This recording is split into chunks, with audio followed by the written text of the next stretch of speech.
Es una serie de comentarios que yo quería formularles. Más que nada es un recordatorio de aspectos que yo creo que son importantes desde el punto de vista profesional. Sí. Aspectos que son importantes, en mi opinión, desde el punto de vista profesional. Y luego, pues, a ver si tenemos 5 minutos para las preguntas que ustedes consideren oportunas.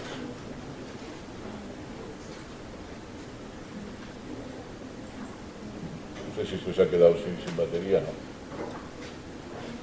¿no? ¿Tenemos activado el mando a distancia? ¿No está parado?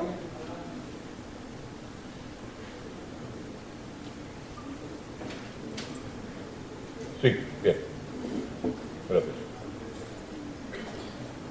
Bueno, uno de los temas con los que quiero llamar su atención es el nuevo órgano, lo que se ha etiquetado como no, el órgano del siglo XXI, el nuevo órgano del ser humano, que es el microbioma, la microbiota, ¿no? La microbiota es esta flora intestinal, que tenemos más células que en el intestino que en el resto del organismo, y este elemento funcional que se llama el microbioma, ¿no?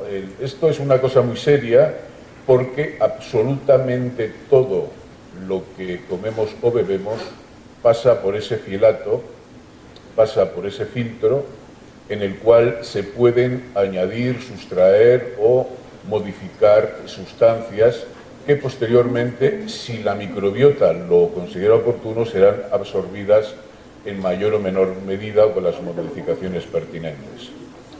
Y por lo tanto, esta es una consideración que tenemos que hacer desde el punto de vista nutricional. Lo que comemos, los alimentos, pesticidas, bebidas, todos los ingredientes van a pasar por ahí y van a tener un efecto positivo, negativo o neutro sobre esta masa viviente.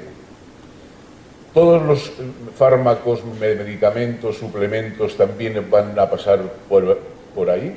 Algunos nunca serán absorbidos porque esta flora los va a absorber ello, los va a transformar, los va a modificar.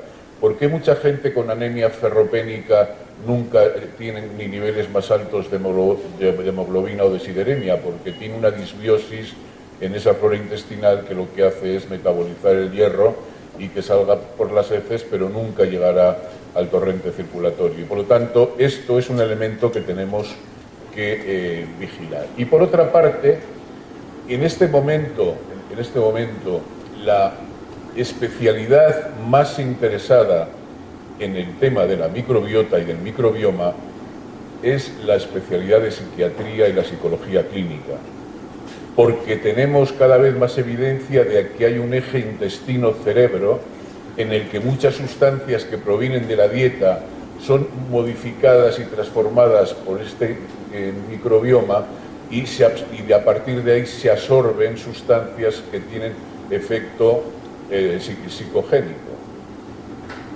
Muchas de las alteraciones relacionadas con aspectos cognitivos, el autismo, depresión, etcétera, a partir de muy poco desde ya, se van a tratar ahí, en el microbioma, y no se van a tratar con otros sistemas que no curan nada, sino que lo que hacen es, pues bueno, intentar arreglar como se puede el problema. Y por lo tanto, este eje intestino-cerebro es el futuro de su trabajo. Yo llamo su atención para que consideren que muchos elementos que están en la dieta van a tener un efecto positivo. Creo que tenemos aquí alguno. Por ejemplo, si nacemos en este mundo por cesárea o por parto natural, ese microbioma del niño o niña es muy diferente. Hay un poco de paso de microorganismos en el proceso o sea, a través del cordón umbilical, pero sobre todo hay contaminación positiva por familia bifidógena en el canal del parto. Y ese canal del parto y esa flora es una flora del ecosistema, no solo de la madre, sino de donde ha nacido ese ciudadano o ciudadana. Si nace por cesárea, esto no ocurre. Y por lo tanto, digamos que la contaminación, entre comillas, será ambiental, no de la flora que tiene su mamá en lo que se llama canal del parto. Por eso en muchos sitios ahora, en las cesáreas, untan al niño con secreciones de la madre y les hacen una siembra, ¿no?, oral, para favorecer en cierta medida en que esto ocurra. El siguiente paso es la lactancia. Es necesario que ustedes promuevan la lactancia materna, aunque sea que la señora no puede dar más que una vez al día, que la señora solo puede dar un mes.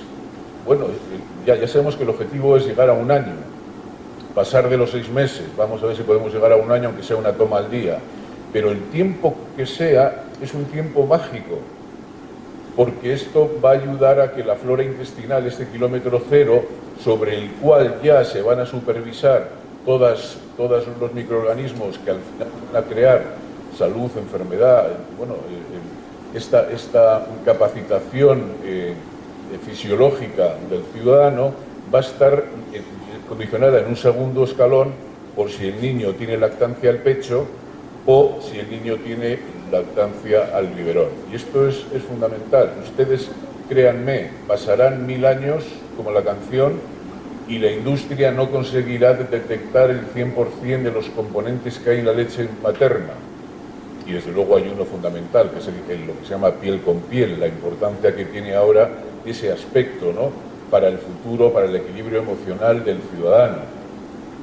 Y por lo tanto, hagan ustedes apostolado de la oración con el tema de la lactancia materna, porque es muy importante para ese momento desde el punto de vista nutricional, pero sobre todo también para el futuro.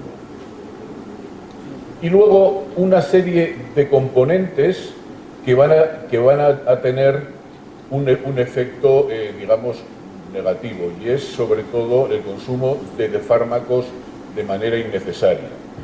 Cuando hablaba de la lactancia materna, perdónenme, pero no solamente es decirle a la mamá, al papá, que vamos a ver si esto lo gestionamos bien, sino tenemos que ayudar en la sociedad para que esto pueda mantenerse en el tiempo, porque la mamá trabaja, la mamá tiene viajes largos, hay que tener ayuda para tener elementos, que un sacaleches, que la leche esté refrigerada para la toma de la noche o que la pueda dar otra persona. Todo eso necesita instrucción, pero también ayuda del sistema, ¿no?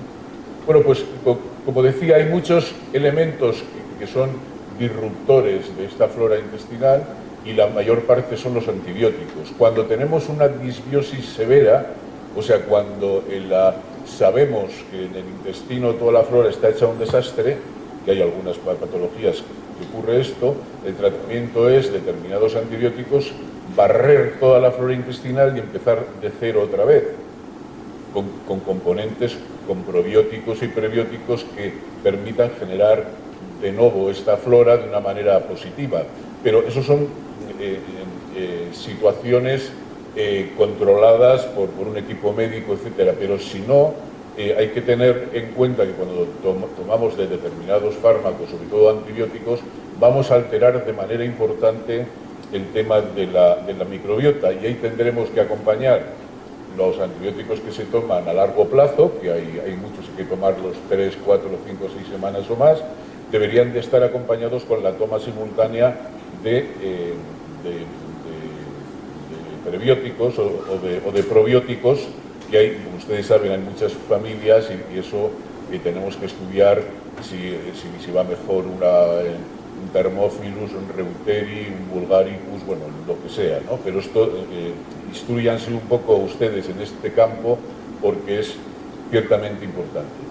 Y luego tenemos, desde el punto de vista alimentario, alimentos y componentes de los alimentos que tienen un efecto positivo sobre esta flora intestinal.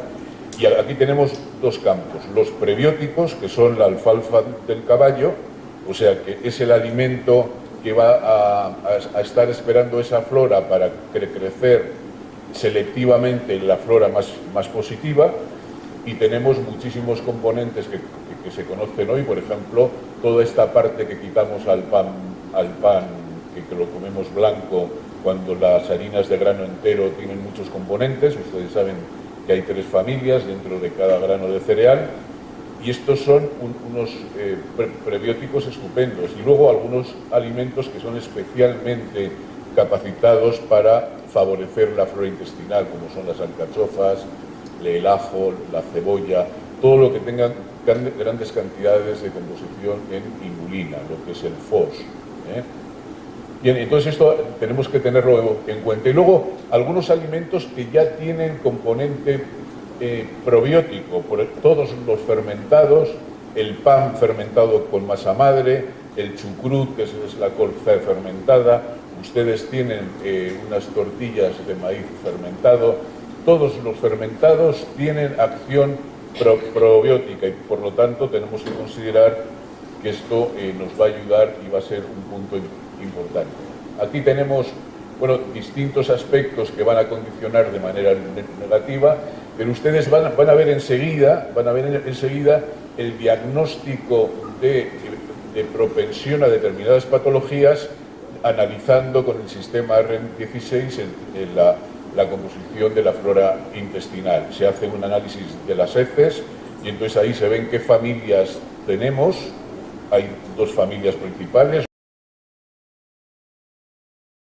los actinomyces, los firmicutes y los bacteriodetes, y dependiendo de la proporción y de las subfamilias que haya, pues ya hoy la ciencia, luego sabremos más cosas, vamos a saber que tenemos predisposición a determinadas alteraciones, y a partir de ahí podemos pautar o probióticos o prebióticos o modelos alimentarios que puedan ayudarnos a centrar esa flora intestinal. Y por lo tanto, muchos aspectos preventivos van a tener que ver con la nutrigenética y la nutrigenómica, y también con el análisis de la microbiota a través de las heces.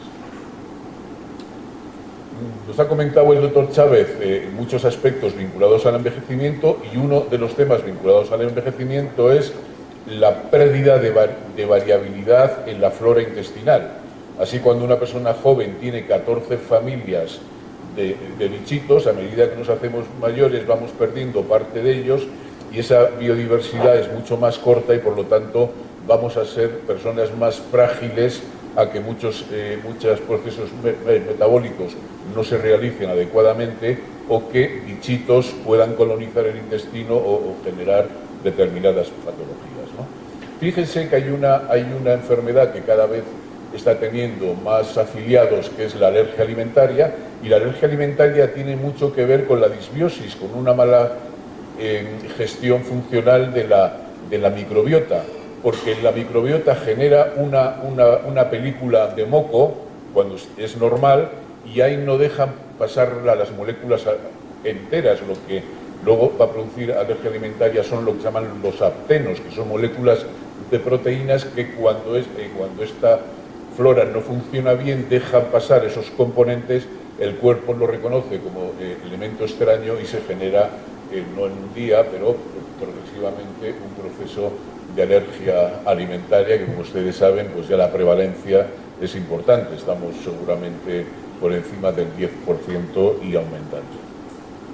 Bueno, aquí tenemos lo que hemos dicho. Prebióticos es la alfalfa del caballo, es lo que va a hacer que la microbiota crezca de manera más interesante. Los probióticos son añadir microorganismos de manera externa. Esto cada día se sabe más, pero es complicado porque el tubo digestivo está preparado para neutralizar todos los microorganismos. Entonces ahora lo que hay que dar es mucha cantidad de microorganismos para asegurar que una pequeña cantidad llegue allí, pero en breve vamos a poder, a través de la nanotecnología, encapsular con ceras probióticos, y que resistan todo el paso del tubo digestivo y lleguen al intestino, y allí puedan sembrar de una manera positiva los microorganismos que queremos incorporar.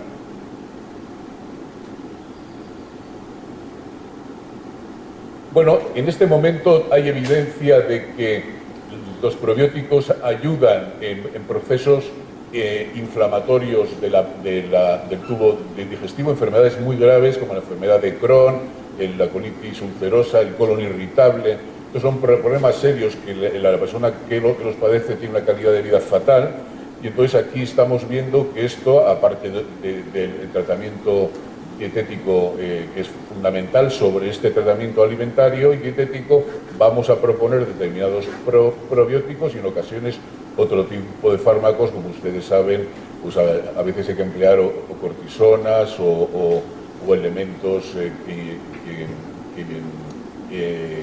que rompen esta cadena de autoinmunidad, ¿no? Pero centrándonos en los probióticos y la dieta pueden ayudar a que esta gente pueda sobrevivir de una manera más interesante, ¿no?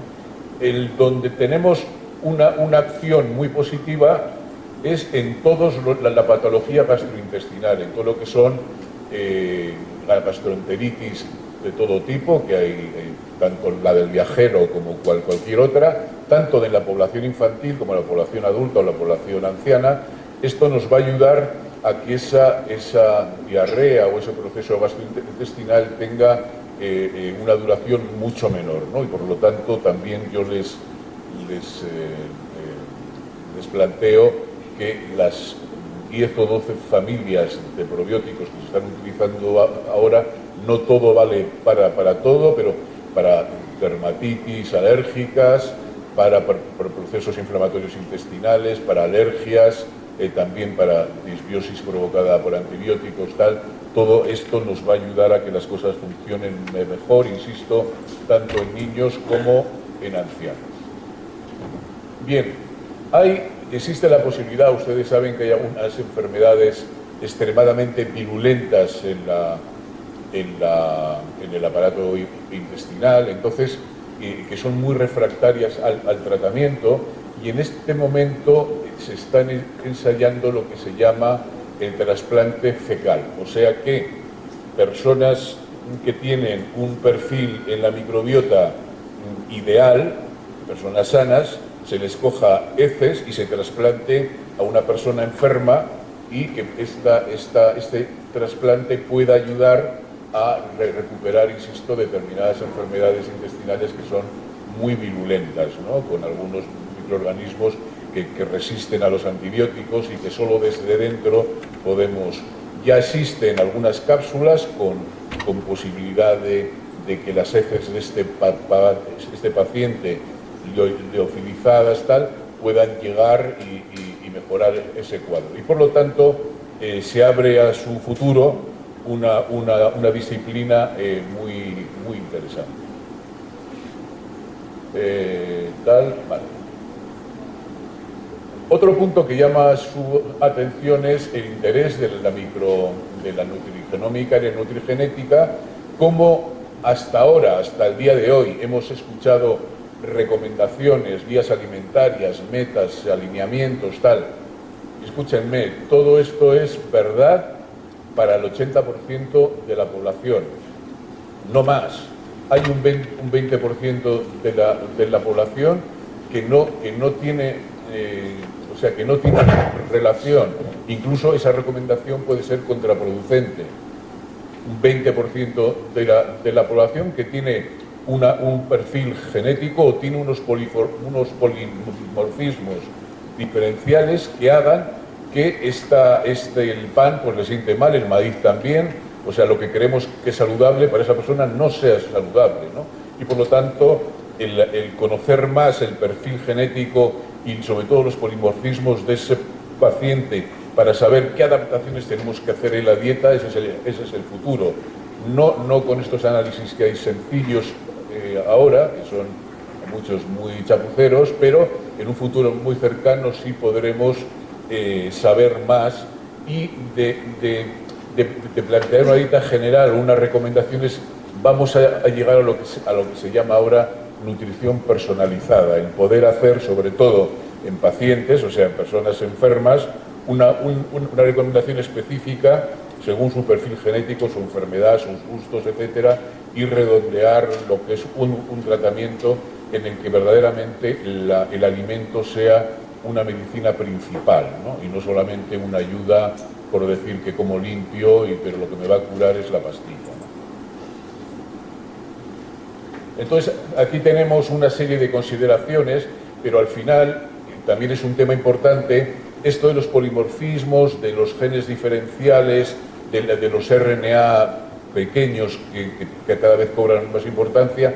Es importante, pero lo que es importante es la metabolómica, o sea, todo esto, cómo se transcribe, cómo llega a la génesis de proteínas y a la génesis de procesos metabólicos, que es al final lo que tiene potencia funcional.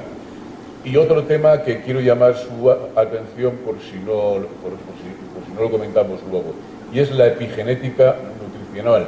Nuestro genoma no es estanco. Hay muchos elementos que se cambian desde el punto de vista ambiental y que podemos mejorar, porque la epigenética es esa ciencia que lo que permite es leer la misma partitura, que tenemos la misma partitura, imaginémonos un director de orquesta que tiene la quinta de Beethoven, pero todos no la interpretan igual. Y la epigenética individual lo que va a hacer es una lectura personalizada. Y esa lectura más rápida, más lenta o más adecuada en determinados puntos, podemos modificarlo ambientalmente con la dieta, con aspectos emocionales, con aspectos físicos, etc., ¿no?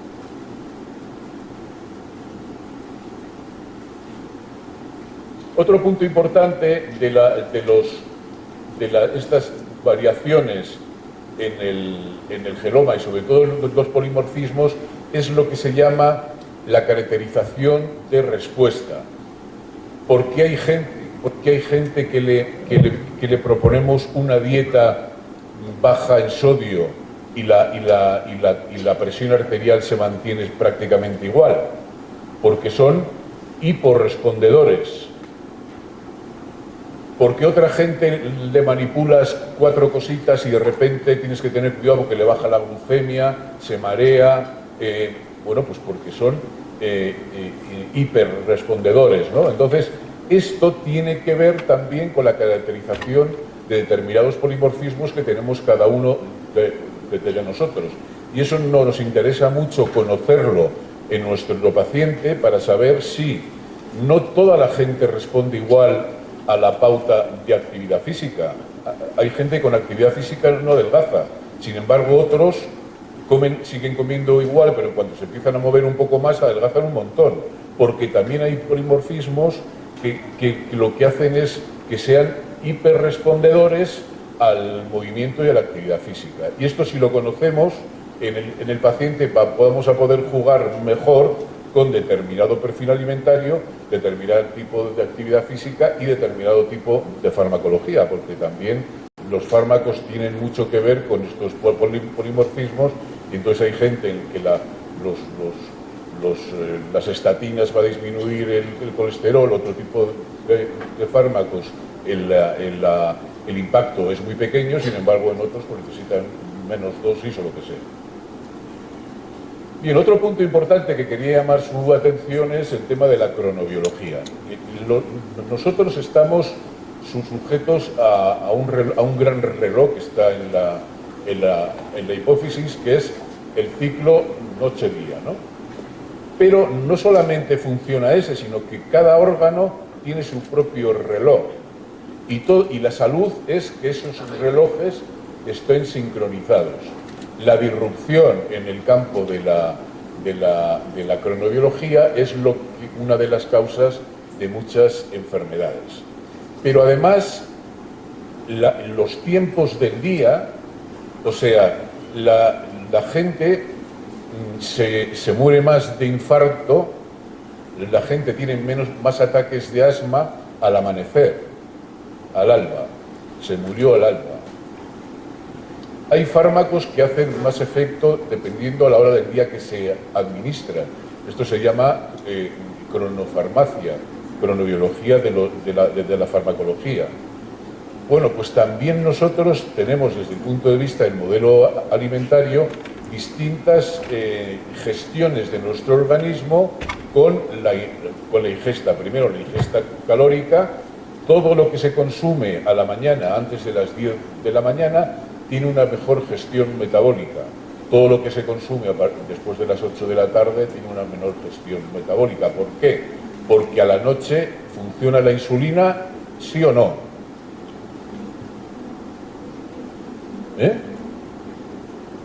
¿La insulina funciona por la noche? ¿Cómo?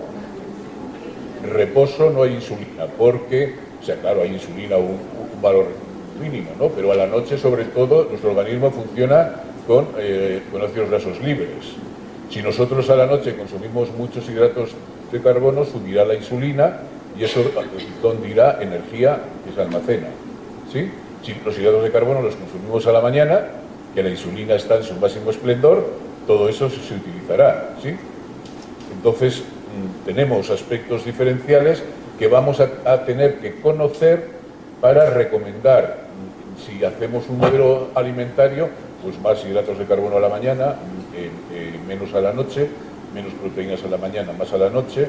O sea, tendremos que organizarnos si la alimentación es en una persona técnicamente sana, o si la persona tiene algún problema de salud, también esos relojes van a ser un poco diferenciales y tendremos que conocerlos.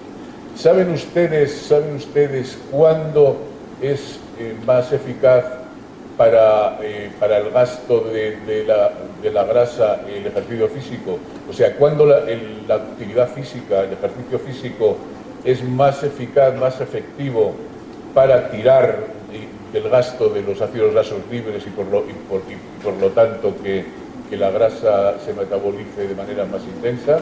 ¿Cuándo, cómo? ¿Cuándo creen ustedes?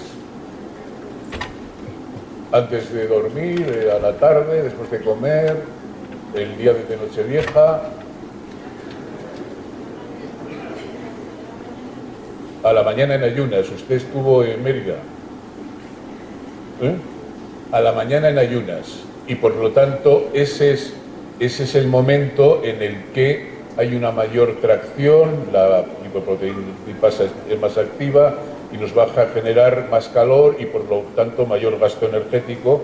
Entonces hacemos media hora de ejercicio intenso, una buena ducha, descansamos un poco y podemos desayunar, y ese desayuno no va a compensar el gasto que hemos generado previamente y vamos a tener un balance energético negativo muy interesante. Por lo tanto, actividad física en ayunas no lo hagan con diabéticos porque se mareará el señor, y me refiero a la población sana.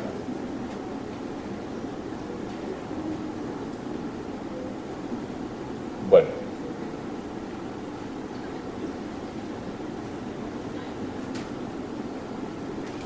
Estas cosas son verdaderamente interesantes porque el mantener el equilibrio emocional y todo una buena sintonía entre todos los relojes que tiene el organismo no solamente tiene que ver con la alimentación, tiene que ver con otras cosas. Ustedes saben que la luz de LED, la luz fluorescente, la luz de los celulares, la luz de las computadoras, a la noche tienen un impacto sobre este reloj, haciendo que se crea que es de día durante más tiempo, y por lo tanto es uno de los elementos que ustedes saben que están relacionados con la obesidad, porque cambia este metabolismo que decíamos antes de insulina o de noradrenalina, que son antagonistas, ¿no? Bueno, más o menos esto ya lo tenemos solucionado. Sí nos interesa que ustedes profundicen un poco en este tema para la hora de pautar, sobre todo dietas individuales, insisto, no solo a población técnicamente sana, aquí donde funciona de manera más eficaz es en diabéticos, en dislipémicos, en toda la gente que tiene alterada la homeostasis por cualquier razón. Aquí es donde tenemos que estudiar el caso del ciudadano y decirle qué come, a qué horarios, etcétera. En el tema de la obesidad es importante cenar temprano. porque se ha visto que todo lo que sea comer después de las 3 de la tarde genera más almacén que gasto, y por lo tanto comidas tipo anglosajón, 1:30, 2, y cenas más tempranas hacen que las rutas metabólicas de gasto sean más intensas. También es importante el tema de los que trabajan a turnos. Este también es un punto clave, personas de seguridad, bomberos, personal sanitario que trabajan una semana de tarde, otra de noche, etcétera. Esto también es muy importante, qué tipo de alimentación le vamos a pautar en cada uno de los turnos, porque si no van a tener problemas de depresión, problemas digestivos. Ustedes a nada que conozcan gente que hace guardias, que trabaja en turnos, el señor pues muchas veces está muy enfadado, se enfada por cualquier cosa, tiene problemas intestinales. Todo esto también podemos ayudarle a empatizar el reloj con el tema alimentario.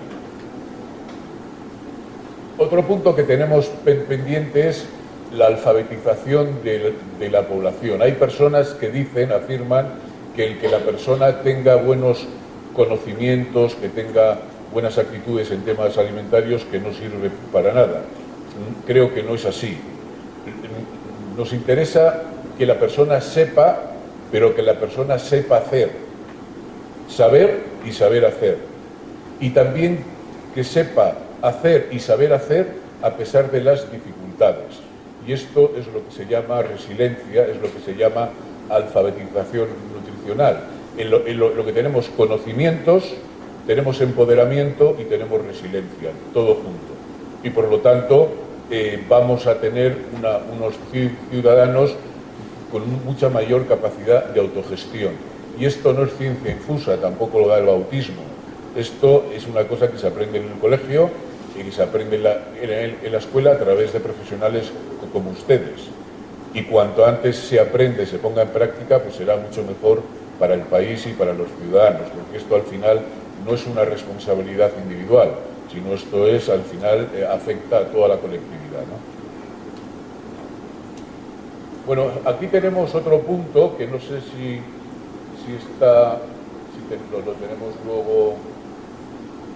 Bueno, estos son los elementos que influyen sobre los hábitos alimentarios y aquí tenemos la alfabetización alimentaria, ¿no? Porque nosotros vamos a tener una serie de alimentos a nuestra disposición, en los supermercados, en las tiendas, en los mercados, tal. ¿Eso es igual en todo el mundo? No. Ustedes van ahora a Mérida, o van a Madrid, o van a La Habana, o van a Nueva York, y la disponibilidad es diferente. Y es por motivos culturales, religiosos, climáticos, políticos, etcétera, ¿no? Entonces, de lo que hay, podemos actuar, porque ahí están las políticas alimentarias. Eso tiene que actuar el gobierno, porque si necesitamos que la gente coma más verduras, hay que plantar más verduras.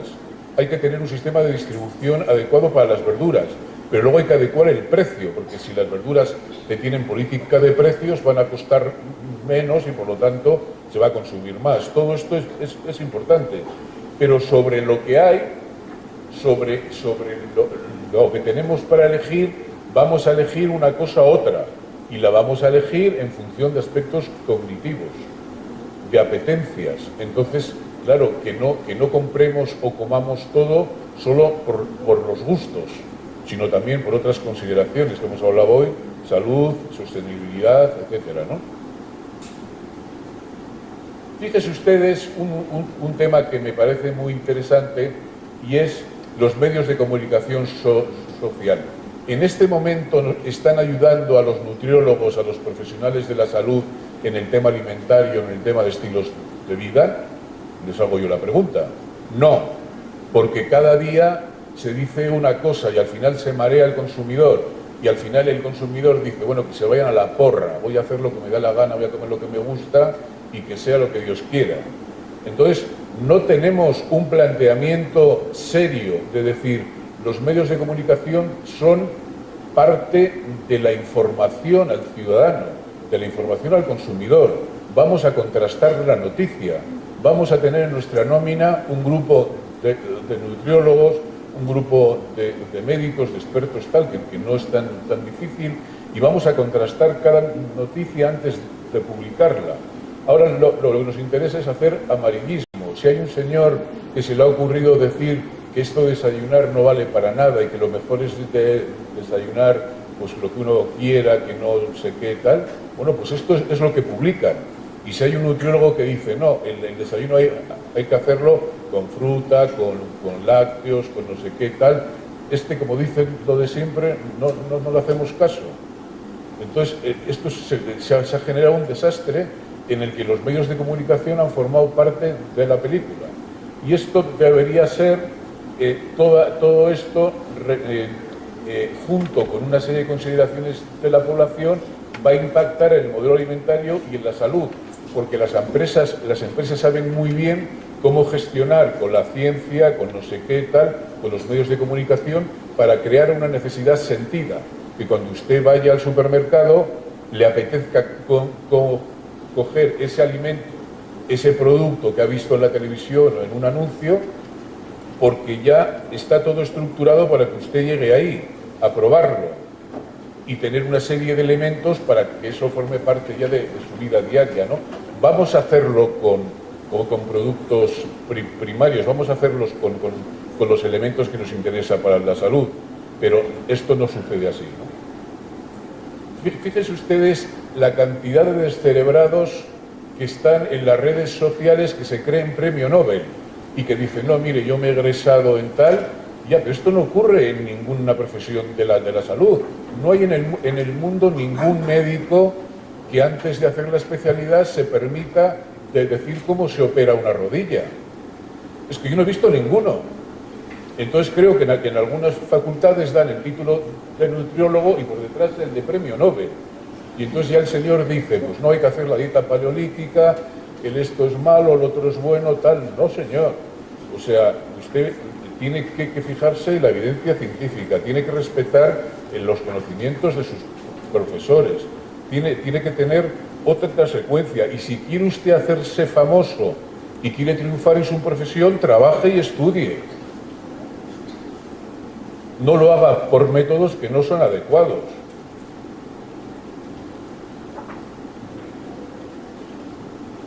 Bueno, pues entonces en todo este laberinto ustedes pueden encontrar, todos que estamos conectados en Twitter, en Facebook, y luego muchos de los periódicos online y de los periódicos en papel se hacen porque esto es lo que vende, y un día es A, otro día es B, otro es C. Entonces al final esto no ayuda, pero es que además no ayuda a la disciplina de la nutrición, porque esto no ocurre con la farmacia, no ocurre con la medicina, no ocurre con los podólogos, no ocurre con los fisioterapeutas, no ocurre con enfermería, solo ocurre con nutrición. Y esto no nos va a ayudar, porque la nutrición es una ciencia y se guía por la evidencia científica exactamente que cualquier otra. Y cuando usted quiera opinar de algo, infórmese. Y cuando un periódico quiera sacar algo, la ley del periodismo es tener 2 o más fuentes de información. Entonces, usted contraste la información antes de publicarla. Y todo esto se nos está yendo de las manos, insisto, porque hay que vender más periódicos, tenemos que hacer que la noticia sea noticiable, que sea trending topics, hacernos famosos en 2 tardes. Y todo esto, insisto, no nos va a ayudar. Bueno, esto es lo que decíamos antes, ¿no? Que la disponibilidad de alimentos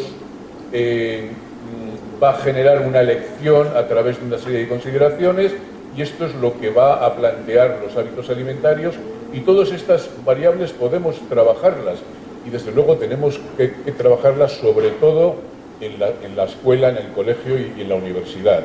No puede ser que un señor tenga 21 o 22 años, no puede ser que no tenga unos conocimientos mínimos, insisto, ya de saber y saber hacer, porque esto es el progreso del país.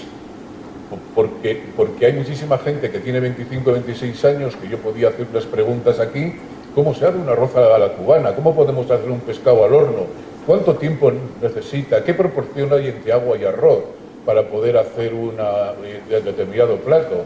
Entonces, esto tenemos que saberlo, y esto no es ciencia infusa, hay que aprenderlo no cuando uno hace nutrición, esto es básico, hay que aprenderlo en la escuela, ¿no?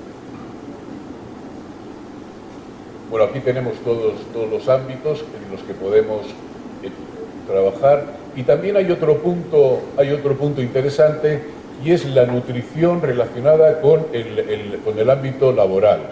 Fíjense la cantidad de empresas que hay, que la gente come en la empresa, o como en el comedor de empresa, que se lleva su bocadillo, tal, y entonces eso es un desastre. El señor se come, bueno, pues con 5 litros de refresco a la mañana, un bocadillo, no sé qué, tal, y entonces esto, al final, no solamente es para la salud del ciudadano, sino es para su productividad. Un señor mejor alimentado, un señor más saludable, trabaja mejor en una oficina o de albañil, ¿sí? Y por lo tanto también el tema de la nutrición debería de ingresar en las empresas para ayudar en el futuro, en el presente y en el futuro, ¿no?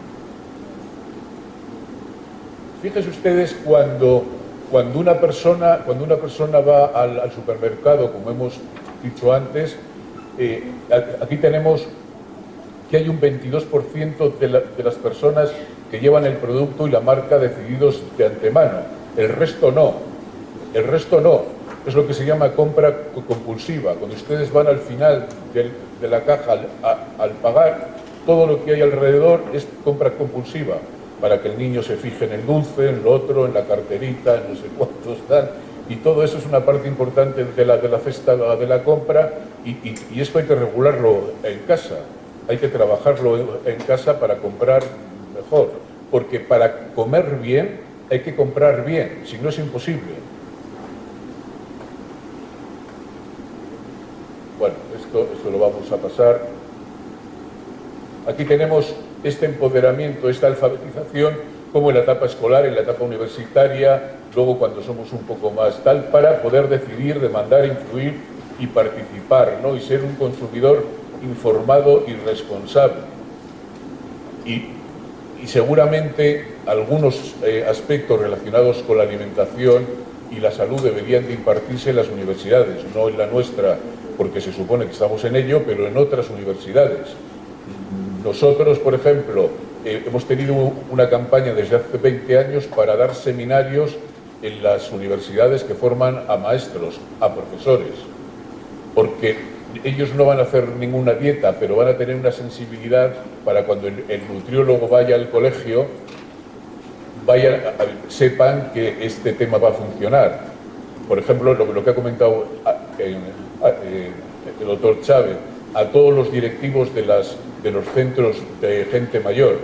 Si no están concienciados en el tema alimentario, cuando vas a hablar de que hay que hacer pues un modelo con la textura, con el color, con la densidad nutricional, con los ingredientes, tal, lo que piensan es que va a costar 10 pesos más cada plato.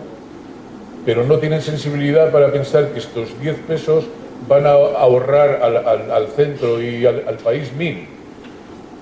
Y entonces, si les formamos y les informamos desde el modelo universitario, desde el máster, desde lo que sea, luego van a tener con nosotros una acogida muy diferente y vamos a poder trabajar en común.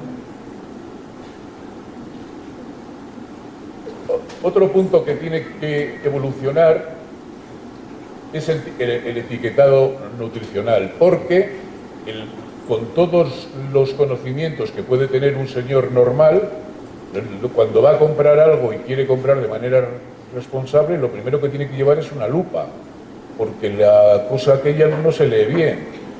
Aquí no sé, pero en Europa viene en 17 idiomas y entonces al final aquello no lo entiende nadie.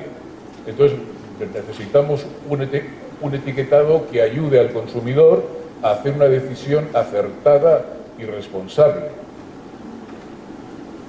Desde luego, nada de la información debe inducir a error al consumidor, y desde luego en Europa hay que cualquier declaración que afirme, sugiera o dé a entender que existe una relación entre una categoría de alimentos un alimento, uno de sus constituyentes y la salud, debe de estar aprobado por la Agencia Europea de Seguridad Alimentaria y Nutrición. O sea que la empresa tiene que demostrar con trabajos independientes que verdaderamente ese probiótico o ese elemento tiene la caracterización funcional que dice en la etiqueta o que dice en la propaganda, en la publicidad. Fíjense ustedes la cantidad de sistemas de etiquetado que hay. Entonces, claro, es que el 80% de la población pues no tiene capacidad de discriminación, ¿no? Y entonces, bueno, ve todo esto de colores tal y claro, dice, sí, lo rojo no debe ser muy bueno y lo verde pues un poco mejor, pero claro, ¿cómo suma, multiplica y divide esto? Bueno, otro tema importante que se ha conseguido hace unos años es que todos los productos elaborados tengan un control de alergenos, porque como hemos dicho antes, cada vez hay un porcentaje mayor en la población con gente con intolerancias y alergias alimentarias, y esto hemos conseguido pues que esté también en los restaurantes, también en la restauración colectiva, no sé si en México funciona también así, pero desde luego en el packaging que esté perfectamente estructurado. Fíjense ustedes la cantidad de elementos que hay. Entonces lo que se propone, por ejemplo, para alimentos para personas con bajo nivel de instrucción o personas mayores, ¿no? Pues es mejor que los alimentos que no nos interesan tengan una llave negra y que los que nos interesan tengan una llave verde. Y esto es un comité independiente de científicos el que plantea, según la composición, según el target al que va dirigido, pues vamos a ver qué etiqueta le vamos a poner. Y entonces algunas cosas pueden ser interesantes para población general, pero claro, otras no tienen capacidad de decidir con esta información, ¿no? Entonces, bueno, pues el programa Choices o el programa de la llave, pues puede ser interesante solo o como complemento, ¿no? Poder poner un tipo de modelización de etiquetado y luego un símbolo más resumido que a las personas con menos tal, pues le vaya orientando si es un tema que se puede consumir con más frecuencia, con menos, etcétera, ¿no? Y pasamos a un problema que afecta a todo el mundo, que es el tema de la obesidad, con el que ustedes van a tener que lidiar, y ahí va a tener, fíjense ustedes que hemos hablado antes que en el intestino hay principalmente dos familias, Bacteroidetes y Firmicutes. Todos los obesos tienen alterado este índice, todos. Y por lo tanto, también, no solamente la alimentación, la actividad física, el estilo de vida, sino también cómo gestionamos para que esa microbiota sea diferencial. Si usted tiene un ratón obeso, le coge esa microbiota y se la pasa a un ratón delgado, engorda, y a la inversa. Y por lo tanto es importantísimo el poder gestionar esta historia con probióticos, con dieta, etcétera, ¿no? Pero esto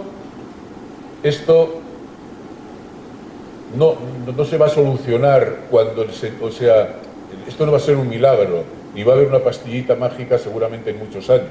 Ustedes saben que el tejido pardo, el tejido adiposo pardo, tiene unos receptores diferentes a los otros, tiene unos receptores beta 3. Entonces están ensayando fármacos que actúen sobre este tejido adiposo pardo, que va a generar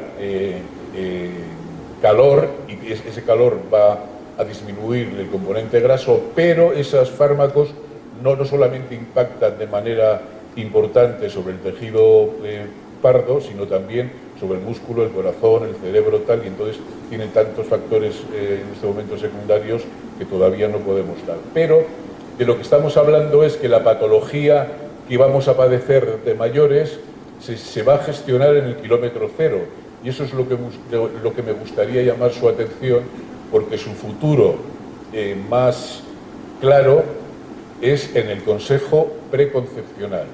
Todas las personas, chico y chica, que quieran estar en edad fértil y quieran ser padre o madre responsable, tendrán que acudir en un futuro más o menos cercano a un profesional que haga consejo preconcepcional, porque ahí es el kilómetro cero de la prevención de las enfermedades crónicas, de la obesidad, etc.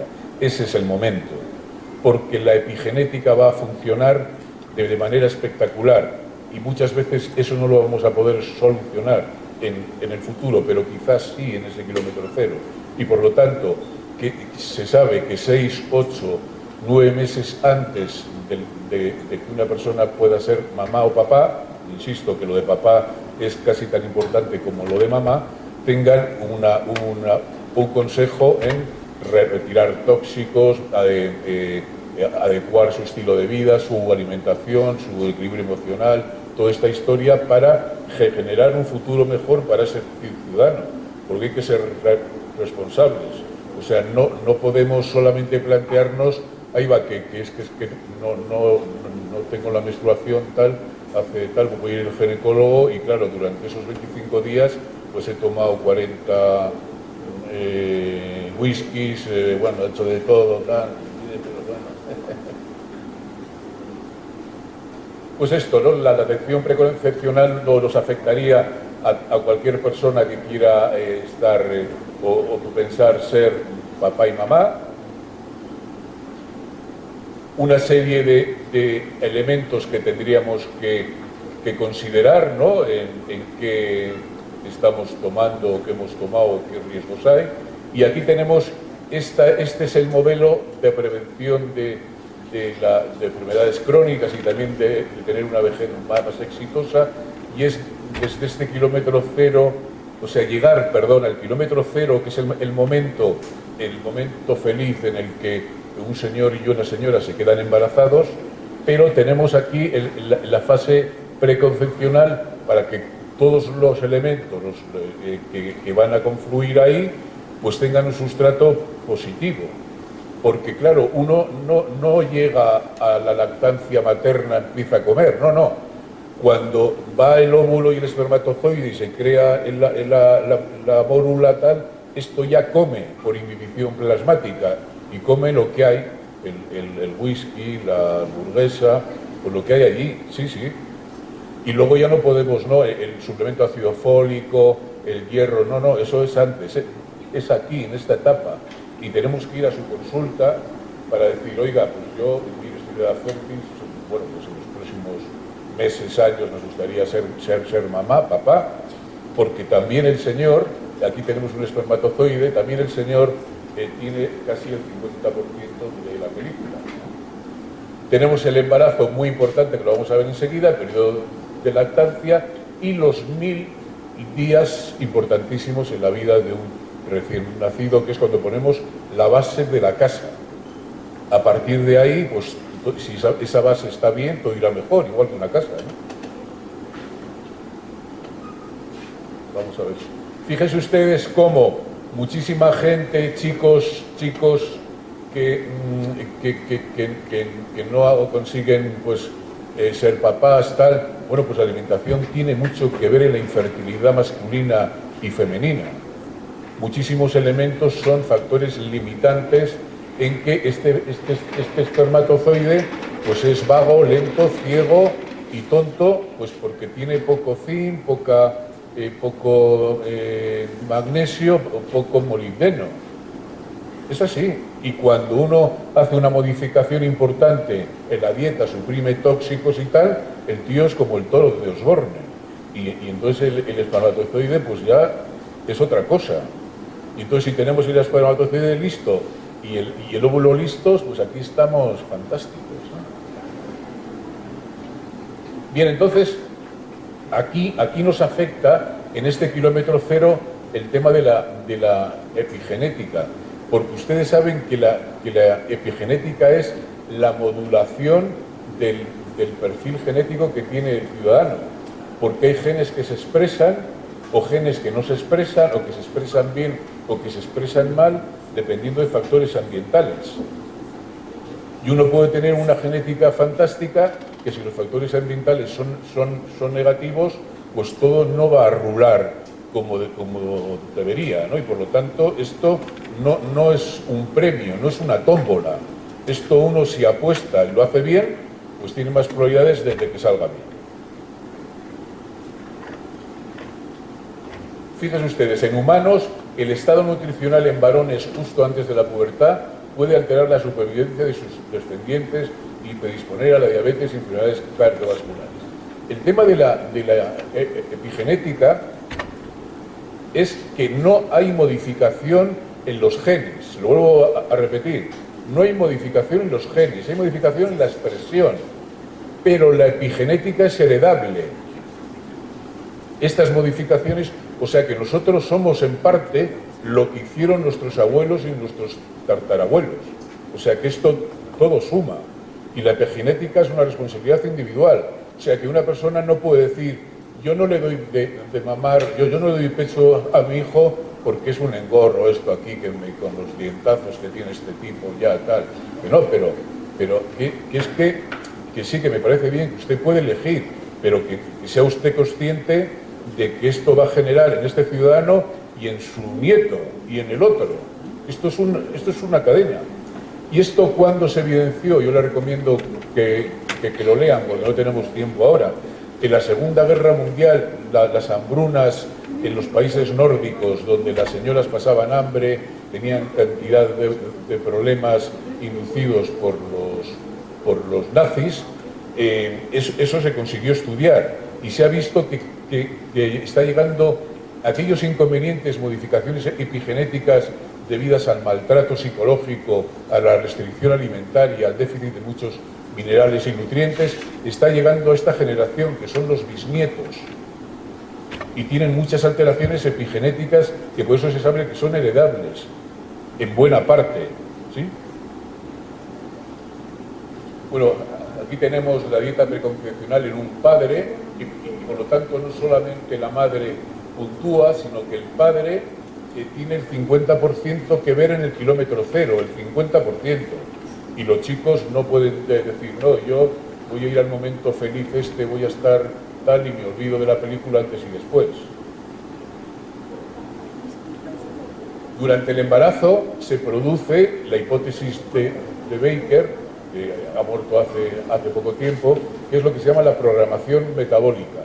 El ciudadano o la ciudadana aprenden con la alimentación de la madre, o sea que es un aprendizaje con el sustrato que le llega a través de la alimentación de la madre, y le llegan nutrientes, pero también otro tipo de elementos, partículas, aspectos emocionales.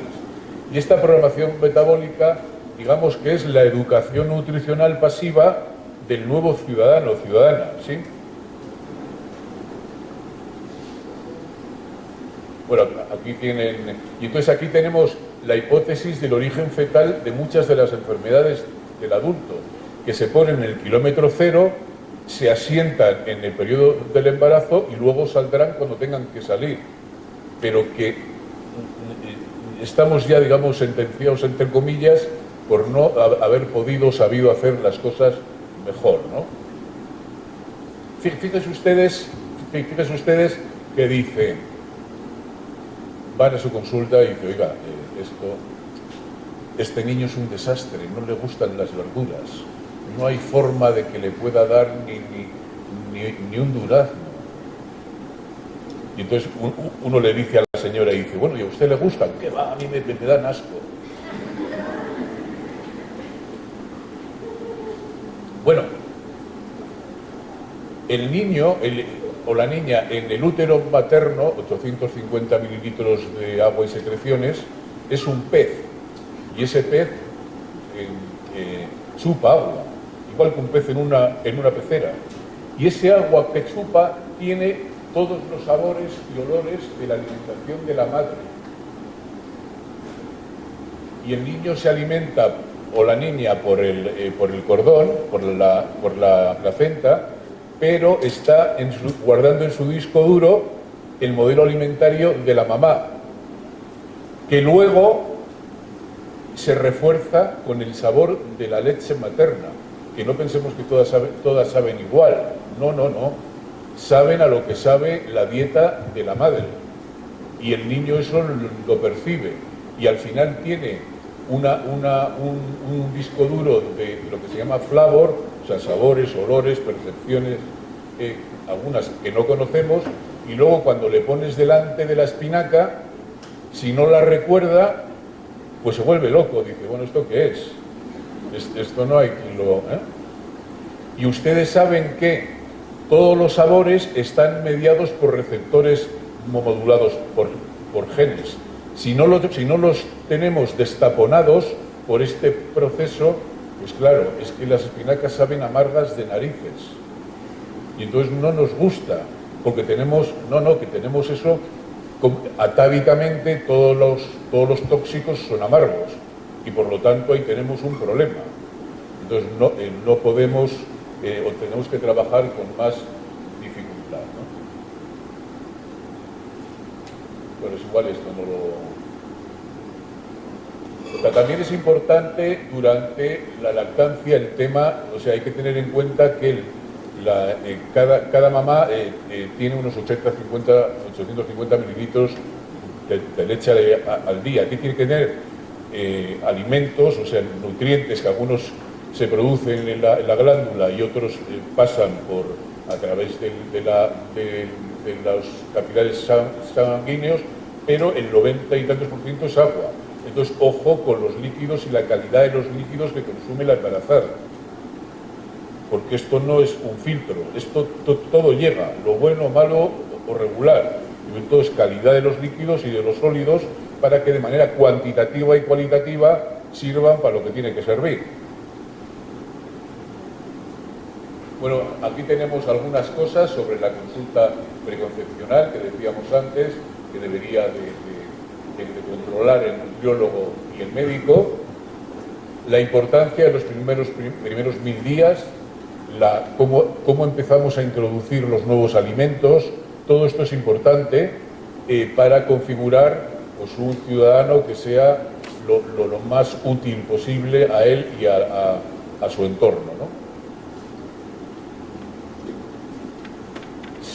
Vamos a seguir reafirmando esto en la etapa preescolar, en el que el niño tiene ya, el ciudadano tiene ya, esto no me gusta, esto me gusta, tal, y entonces ahí tenemos que gestionarlo, porque cuando salgamos de la adolescencia ya prácticamente la película está cerrada y tenemos un tiempo ahí. Insisto que esto no es un milagro, hay que trabajarlo en el colegio y los padres, y también el entorno social es importantísimo para que el tema funcione adecuadamente, ¿no?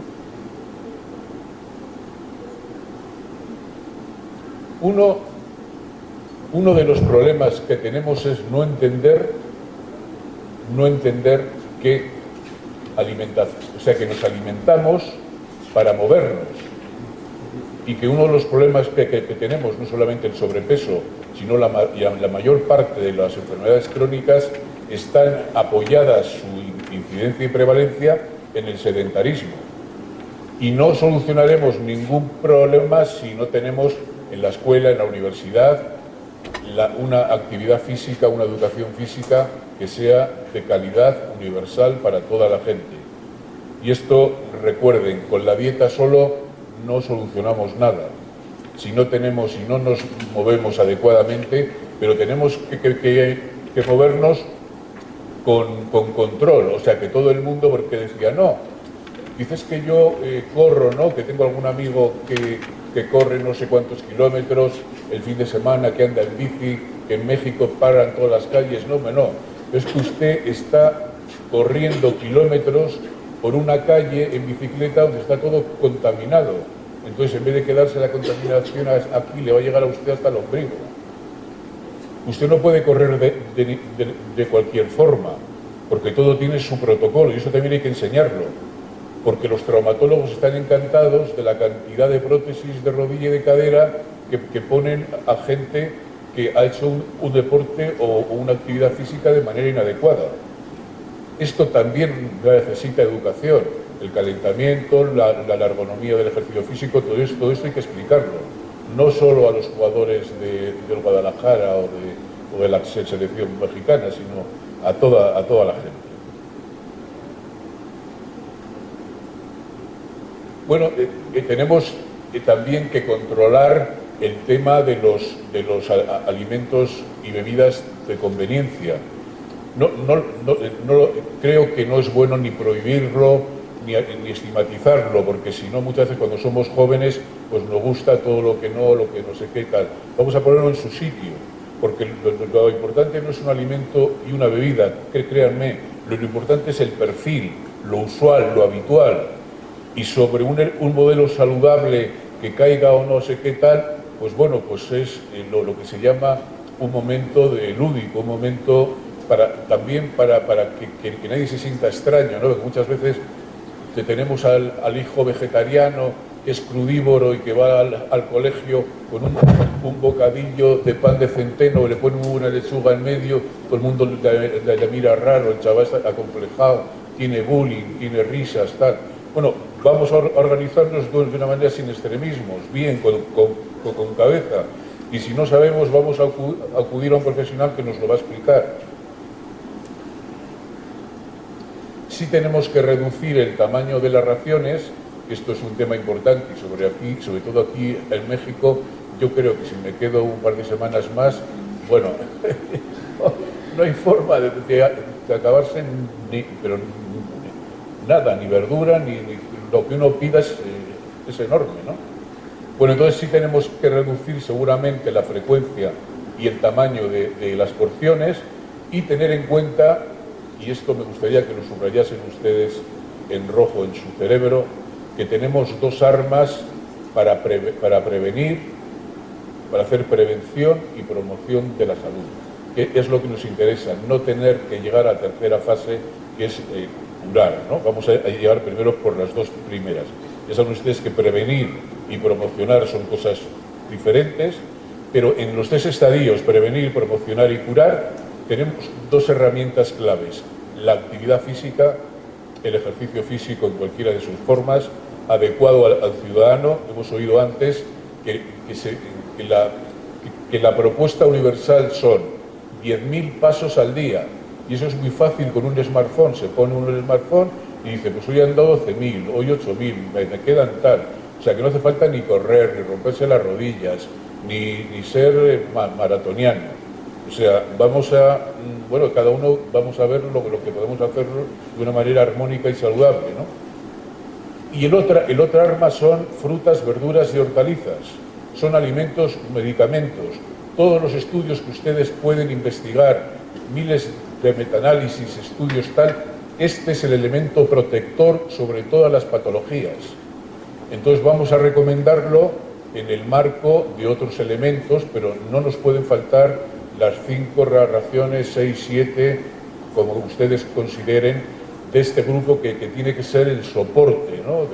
de todos los componentes que conocemos y que no conocemos, porque ustedes, créanme, estamos en la prehistoria de la nutrición, pues estamos empezando a saber algo, pero aquí ya está, la naturaleza ya lo ha descubierto, está aquí. Entonces vamos a utilizarlo para que nuestros jóvenes se hidraten adecuadamente y que la primera base de la hidratación sea el agua de la llave. Vamos a poner agua en todos los sitios, en todos los colegios, en las calles y tal. Vamos a asegurar que hay agua segura para todo el mundo. Vamos a poner en determinadas edades el agua gratuita. Y luego a partir de ahí hay otro tipo de bebidas para otros momentos. Pero vamos a hacerlo bien. Voy terminando. Sí, como decíamos antes, lo más importante es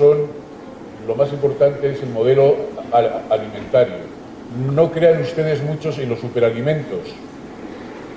Todos los alimentos son interesantes, pero como modelo, porque uno cuando va al supermercado y ve a la gente que compra en un carro, que son todo porquerías menos lo de arriba, que es bayas de goji, chía, avena cruda, tal, ¿no? Bueno, pero ¿usted cree que esto le va a solucionar, no? Es igual que iba a confesarse y decía que ha habido a misa el domingo y luego durante toda la semana era un malvado. Entonces el carro entero tiene que intentar, ¿no? Epa. Entonces el carro entero, sí es verdad que algunos elementos nos pueden ayudar, Y ha habido una pregunta muy interesante de un colega sobre la suplementación. Entonces, vamos a ver si lo podemos complementar al comentario que ha hecho el doctor Chávez. A nosotros lo que nos interesa es adaptar el ciudadano al alimento. Tengan ustedes en cuenta que no todo el mundo necesitamos la misma cantidad de vitamina C o de magnesio o de calcio. No, hay un intervalo, por eso está esa curva así. Y eso lo vamos a saber mejor en el futuro cuando tengamos más herramientas en relación a la nutrigenética y la nutrigenómica. Bien, el primer estadio es conocer las necesidades. Bueno, no las conocemos. Vamos a tener un elemento base. Y ese elemento base tenemos que cubrirlo con los alimentos. Y es que eso, si no, no somos profesionales. Entonces vamos a tener primer nivel, alimentos. Segundo nivel, alimentos especiales, estos. Porque estos alimentos tienen una densidad nutricional diferencial sobre la vitamina C, el magnesio, el zinc y tal. Bueno, pues si una persona, sabemos, es un cardiópata, pues seguramente va a necesitar más omega 3, pues le vamos a dar chía, nueces, tal. Otro señor va a necesitar más zinc, más cromo porque es diabético. Bueno, pues vamos a darle elementos cereales integrales, algún fitocomponente, pero en forma de alimento. Sigue siendo un alimento, lo que pasa que con elevada densidad nutricional, sí. Y una vez de que ya esto no cubre, porque no puede cubrir por muchas cosas. Una, porque la necesidad sea muy alta. Entonces no lo puede cubrir. Primero, hemos hecho alimentación, superalimentos, pero no llegamos. Y ahí tenemos a los suplementos. Entonces el suplemento adecuado, el organismo lo suele metabolizar bien. No es lo mismo tomar morfina hoy, o sea, un señor normal que le ponen una inyección, que un señor que le ponen una inyección y porque tiene un dolor bárbaro. El que tiene el dolor bárbaro metaboliza esa morfina perfectamente. Pues esto es igual, no es lo mismo tomar vitamina C cuando la necesitas que tomarla como un elemento de comodidad en vez de tomarte pues otras cosas, ¿no? Bien, entonces vamos a gestionar esto de una manera adecuada para que el organismo no encuentre que tiene que metabolizar algo extraño. Ustedes saben que el mayor problema de los antioxidantes, cuando se consumen de manera innecesaria, ¿cuál es el problema de los antioxidantes? Que oxidan. Entonces estás consiguiendo el efecto contrario. Bien. Bueno, no sé si había terminado. Bueno, es un poco el hilo conductor de lo que los quería comentar hoy. Creo que hay que estar al día, que los nutriólogos necesitan profundizar más en conocimientos de salud, de fisiopatología, de fisiología tal, saber muy bien la cartera de servicios, qué alimentos tienen alta densidad energética en cosas, qué suplementos son más adecuados, qué técnicas físicas nos pueden ayudar, y con todo este arsenal conseguir el aforismo de Hipócrates, ¿no? Que la medicina sea tu alimento y el medicamento tu medicina, ¿no? Yo creo que con eso podremos ayudar de manera importante a la población, ser buenos profesionales y también tener pues una minuta económica pues que nos permita vivir dignamente. Gracias, muchas gracias.